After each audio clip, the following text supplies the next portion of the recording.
జీవిత ఆశయమును సాధించలేకపోయేవారు. పైన తెల్పిన 3 రకాల వ్యక్తులలో చివరివారు, వీరికి జీవిత ఆశయముంటుంది. కాని వీరు జీవిత ఆశయంను సాధించడంలో విఫలం అవుతారు. వీరు జీవిత ఆశయమును సాధించకుండానే జీవితంను ముగించుకుంటారు. ఇలాంటివారు నిజ జీవితంలో 50-60% మంది ఉంటారు. వీరి జీవితంలో ఒక ఆశయంను ఏర్పరుచుకుంటారు, కాని ఆశయమును సాధించే క్రమంలో వివిధ కారణాల చేత జీవిత ఆశయంను చేరుకోవడంలో విఫలం చెందుతారు. ఉదాహరణ: ప్రేమానంద్ తన 18 సంవత్సరాల వయస్సులో తన జీవిత ఆశయంగా వ్యాపారవేత్త అవ్వాలి అని నిర్ణయించుకొన్నాడు.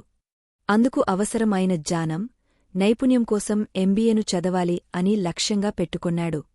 ప్రేమానంద్ తన జీవిత ఆశయం అయిన వ్యాపారవేత్త అవడానికి అవసరమైన జ్ఞానం, నైపుణ్యం కొరకు తన లక్ష్యమైన ఎంబీఏను చదవడంలో విఫలమవడంతో ఆ సందర్భంలో ప్రేమానంద్కు ఆర్థిక సహకారం, కుటుంబ సహకారముంది.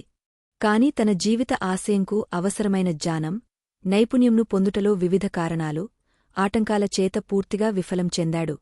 ప్రేమానంద్ తన జీవిత లక్ష్యం ఎంబీఏను పూర్తి చేయకపోవడంతో తరువాత కాలంలో తన ఆశయంకు అవసరమైన నైపుణ్యం, జ్ఞానం లేక అతనికి ఎదురైన చిన్న చిన్న ఆటంకాలను ఎదుర్కొనడంలో విఫలం అవడం చేత తాను అనుకున్న లక్ష్యం, జీవిత ఆశయంను సాధించలేకపోయాడు.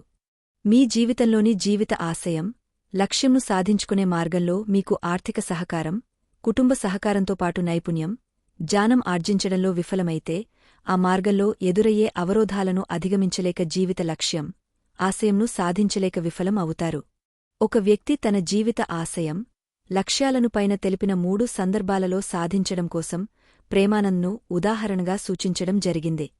పై తెలిపిన 3 సందర్భాలలో ప్రేమానంద్ యొక్క జీవిత ఆశయం, లక్ష్యం ఒక్కటే కాని అది సాధించుకునే విధానం మారుతుంది.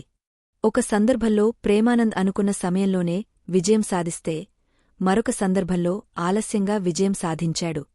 ఇంకొక సందర్భంలో తన జీవిత లక్ష్యం, ఆశయం సాధించడంలో విఫలం అయ్యాడు.